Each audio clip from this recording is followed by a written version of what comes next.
सबसे पहले क्या करते हैं, भूदूर एक भूदर सुंदर, एक सुंदर पहाड़ था, कौतुक लागी चढ़े उता ऊपर, उसके ऊपर में कौतुक कौतुक में चढ़ गए। यहाँ से इस सुंदर पर्वत से इन्होंने यात्रा शुरू की थी, इसीलिए इसका नाम सुंदरकांड था जी। इसका जो नाम सुंदरकांड पड़ा, इन्होंने जो यात्रा शुरू की थी सुंदर नाम के पर्वत से शुरू की थी जी। तो ये सुंदरकांड में जो प्रवेश हुआ है हनुमान जी का, वो यहाँ से यात्रा में बाधाएं भी बहुत आती है, और इसमें हनुमान जी को यात्रा में बहुत बाधाएं आई। देवताओं को भी लगा कि ये अकेला जा रहा, हम तो डरते हैं रावण से, इसकी क्यों ना परीक्षा ली जाए। तो देवता भी परीक्षा लेने के लिए आ गए। तो उन्होंने क्या किया, सुरसा नाम अहिन के माता, जो सबसे बड़ी शक्तिशाली सांपों की माता जो थी सुरसा नाम की, उसको भेज दिया, जाओ तुम लेके आओ परीक्षा। और वो कहाँ छुपे थे, खुद पताल में जी। तो पताल लोक से उसको भेज दिया, डरे खुद हुए और भेज रहे हैं सुरसा को। सुरसा नाम अहिन के माता, पठई आई कहीं ते ही माता, आज सुरन मोहि दीन आहारा, देवताओं ने मुझे आहार भेज दिया। देवता खुद वहाँ छुपे हुए हैं, देवताओं ने मुझे आहार भेज दिया। सुनत बचन कहे पवन को मारा, हनुमान जी कहने लगे, बोलो माँ, माँ कह के प्रणाम किया, वो तो सबको प्रणाम करते हैं, तो सुरसा को भी किया। तो कहने लगे कि सुरसा कहती कि मुझे, मेरा तो तुम आहार हो, मैंने तो खाना है। तो उसने कहा दी माता आप खा लेना, कोई बात नहीं, मेरे को ना प्रभु ने कार्य के लिए भेजा है, मैं राम काज करी फिर ही मैं आऊँ, फिर आ जाता हूँ, तब तक जाने दो। सुरसा कहने लगी जो एक बार हार मेरे सामने आता मैं छोड़ती नहीं हूँ, मैं किसी के वचन पे विश्वास। हनुमान जी ने कहा ठीक है खा लो। जस जस सुरसा रूप बढ़ा, फिर सुरसा ने मुख हनुमान जी के सामने बड़ा करने लग गई। तासु दोन का भी रूप दिखावा, हनुमान जी सोचा ये तो मानेगी नहीं ऐसे, तो उससे डबल हो गए। 16 योजन मुख ते ही ठहे, 16 योजन का मुख बना दिया। तुरंत पवन सुत 32 वायु, हनुमान जी 32 योजन के हो गए। 7 योजन ते ही आनन की ना, 100 योजन का बना दिया। हनुमान जी ने सोचा यदि मैं 200 योजन का हो गया तो मेरे पाँव तो बन जाएगा हनुमान जी के, राम जी के पास ही। राम जी सोचे ये हनुमान जी पता करने गए कि अपना विराट स्वरूप दिखाने गए, उन्होंने 200 योजन का नहीं किया। 200 योजन में हनुमान जी के, राम जी के पास पहुंच जाते, तो इसलिए उन्होंने तुरंत पवन अति लघु रूप पवन सुत लीना, उन्हें छोटे से छोटा रूप बना दिया। और बदन बैठी वो निवाहे रावा, उसके मुंह में जाके वापस आ गए। बोला माता मैं तो आ गया आपके मुंह के हार का।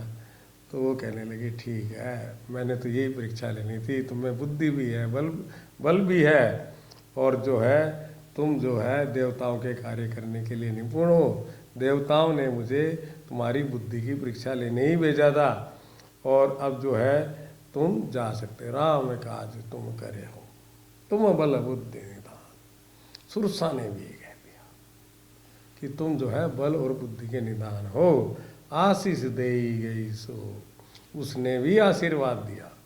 हर्षी चले हनुमान, फिर से हनुमान जी हर्षी होकर चले गए। ये सुरक्षा पहरा जो है ना रावण का है कि चारों तरफ समुंदर भी है। फिर उन्होंने एक और सुरक्षा क्या था कि अब कोई आएगा तो वायु मार्ग से आएगा, जल मार्ग से आएगा, या तो रोड तो है नहीं, अब वायु मार्ग से हनुमान जी जा रहे हैं। तो उसने फिर से एक जो सुरक्षा का पहरा था वो बड़ा भयंकर था। निश्चर एक सिंधु में रही, करी माया नभ के खग कहीं, जीव जंतु जे गगन उड़ाई। जो जीव जंतु आकाश में उड़ते थे, जल बिलो की तिनके परिछाई, वो उसकी परछाई पकड़ लेती थी तो वो आगे नहीं उड़ सकता था। तो हनुमान जी के साथ भी उसने वही किया। तो हनुमान जी ने सोचा इसके साथ तर्क वितर्क नहीं करना है, इसको तो समाप्त करना है। उसने उसको वहाँ पे समाप्त करके हनुमान जी जो है लंका के पास में आ जाते हैं। अति उतंग जल निधि, वहाँ जाके एक पहाड़ पे फिर चढ़ जाते हैं। देखते क्या है, अति उतंग जल निधि चौपासा, कनक कोट कर परम प्रकाश, चारों ओर समुंदरी समुद्र, पानी पानी और सोने के परकोटे बने हुए हैं। तो हनुमान जी ने वहाँ से लंका का दर्शन किया बलवीर जी। जी, तो यहाँ से लंका उनको दिखाई दी। हाँ, लंका दिखाई दी। ये लंका में अब प्रवेश करेंगे। ये हनुमान जी की यात्रा यहाँ से शुरू हुई और लंका के पास ये पहुँच गए। जी, मतलब हनुमान जी का स्वरूप इस तरह से था कि वो अपने दुश्मनों को भी प्रणाम किया करते थे और उनको माता या फिर उस रूप से देखकर उनकी भी भक्ति करने लग जाते थे। अब हम अगला प्रश्न आपसे ये करना चाहते हैं कि जिस तरह से लंका तक तो पहुंच गए हनुमान जी, लेकिन जब सीता मैया को देखा तो उनका रिएक्शन कैसा था? देखिए बलवीर जी, बहुत उत्तम प्रश्न करती हैं आप, और मुझे भक्ति देवी के पास सीधा पहुंचाना चाहती हैं। मैं थोड़ा भक्ति से देवी के दर्शन से पहले थोड़ा और हनुमान जी को और हम जो है बताते हैं। लंका जी में पर आ तो गए, उनको थोड़ी सी और बाधा आती है जी। थोड़ी सी बाधा बताने के बाद में हम सीधा सीता मैया के पास में चलते हैं, क्योंकि हनुमान जी की तकलीफें ख़त्म नहीं हुई। जी बिल्कुल। वहाँ क्या होता है, अब हनुमान जी ने छोटा रूप बनाया, मस्तक समान रूप कपिधरि। उन्होंने सोचा कि इस रूप में जाना ठीक नहीं है और लंका ही चले सुमरई नरहरि। नरहरि मतलब इन सब जीवों के भगवान को याद करते हुए आगे चलने लगे। वहाँ क्या था, फिर एक पहरा है ना, लंका चारों तरफ से पानी से घिरी है, फिर प्रकोटा है, फिर दरबार है, बीच में पहले पानी में सुरक्षा व्यवस्था थी। अब लंकिनी भी वहाँ एक पहरा देती है और वो इतनी शक्तिशाली होती है कि वहाँ मच्छर भी प्रवेश नहीं कर सकता। जी।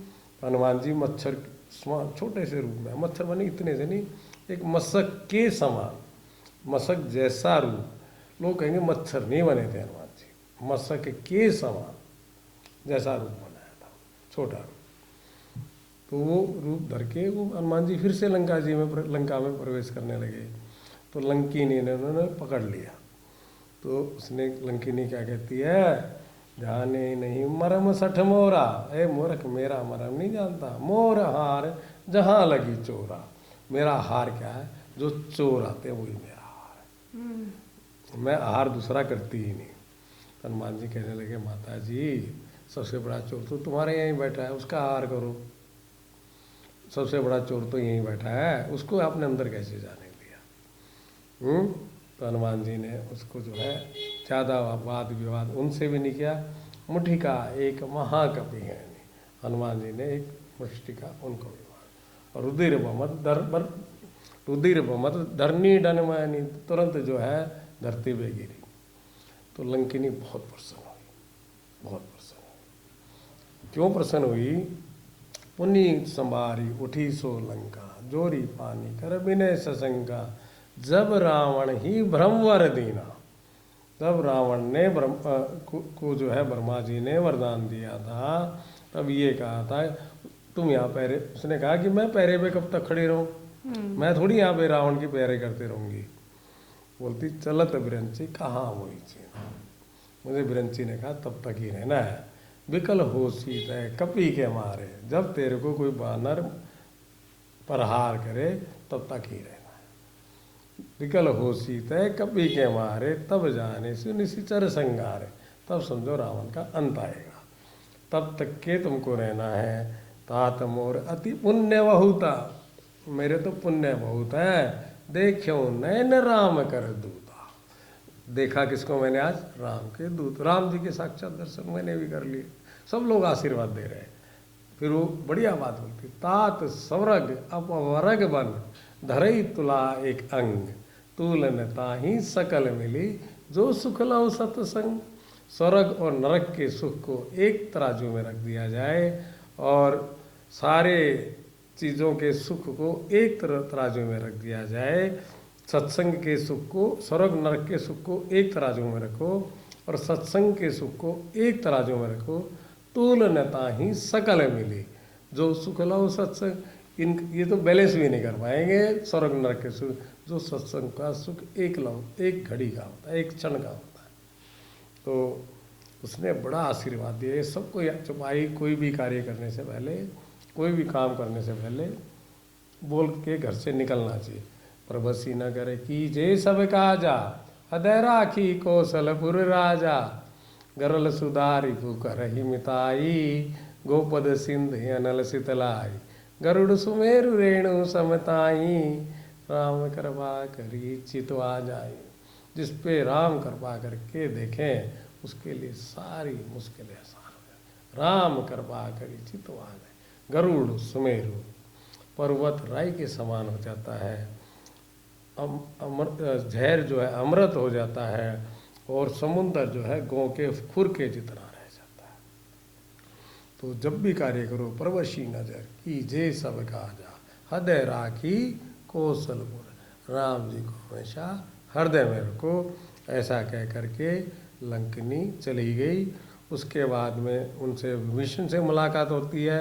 विष्णु ने उनको पल्लवी जी सीता जी का पता बताया है, और हनुमान जी सीता जी की ओर